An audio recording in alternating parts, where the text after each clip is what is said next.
Wai shin da gaske ne haka ya faru, ko kuma dai faɗin mutane ne, ko kuma dai zolaya ne? Idan har kun lura za ku ga hoton Daura Adamu Kahutu rara a gefena sanye da kayan sarauta, a yayin da za mu ba ku labari mai tsayin gaske. Idan har haka ne, kar ku manta ku yi mana comment. Abin ni ya yi matuƙar bani mamaki, sannan kuma abin ya zo ya sanya ni a tunani mai zurfi. Amma tun da na kawo lamarin cikin wannan tasha mai albarka mai suna Kujera Top TV, to tabbas na san zan samu cikakken bayani daga gare ku makallata. Assalamu alaikum wa rahmatullahi ta'ala wa barakatuhu. Barkanmu da warhaka, barkanmu da sake kasancewa a cikin tashar mai albarka mai suna Kujera Top TV. Kujera Top TV ta ku ce, kar ku manta ku yi banta subscribe, like, share, comment. Muna matuƙar godiya.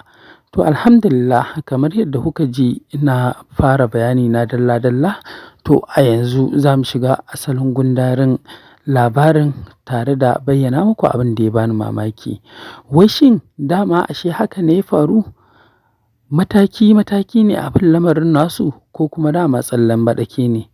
Idan har ba ku manta ba, Daura Adamu Kahutu rara fa mawaƙin siyasa ne, a yayin da ya shura ya zama namba ɗaya. Baya shi har ya kai ga ana masa laƙabi da shugaban ƙasar siyasa, ma'ana shugaban ƙasar mawaƙa. To amma kwatsam sai muka gan shi sanye da kayan sarauta, a yayin da na zurfafa bincike sai muka gano cewa tabbas wannan kayan sarautar da yake jikin shi ba ɗauki haye ba, ma'ana ba ɗauka yayi ya sa ba. Tabbas ba shi sarauta aka yi a masarautar da ke garinsu. To amma menene dalilin da ya sa aka ba shi sarauta? Shi ne babban abin da ya sa ni a tunani.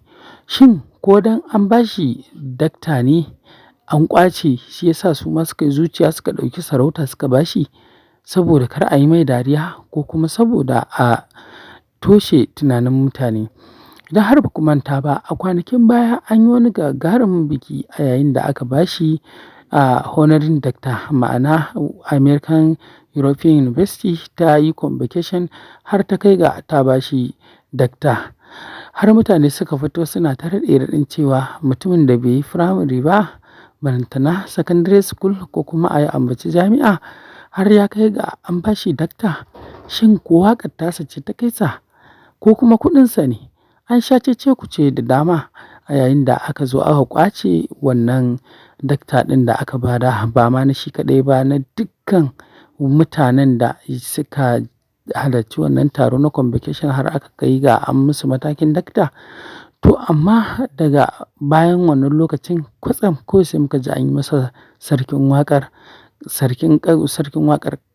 ƙasar Hausa. To tabbas abin akwai abin tunani a cikin shi, shi ya sa na kawo lamarin gare ku. Shin tambaya ta na farko shine, shi ba mawaƙin siyasa ba ne? Tambaya ta na biyu shine, tabbas yana yin waƙar sarauta, amma waƙoƙin sarautarsa har sun kai ga an ɗauki matsayin sarkin waƙa an ba shi?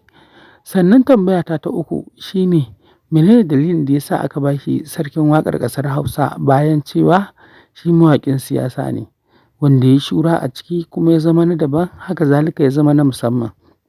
To wannan su ne iyaka tambayoyin da suka ɗaure min kai, sannan kuma na kasa gane mafita a cikinsa. Mai kallo da sauraro na, tambayar na dawo da ita gare ka, kai ne mutumin da ya kamata ka bani ansa a comment section.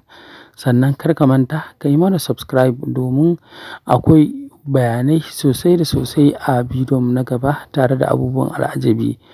Haƙiƙa wannan abin dubawa ne.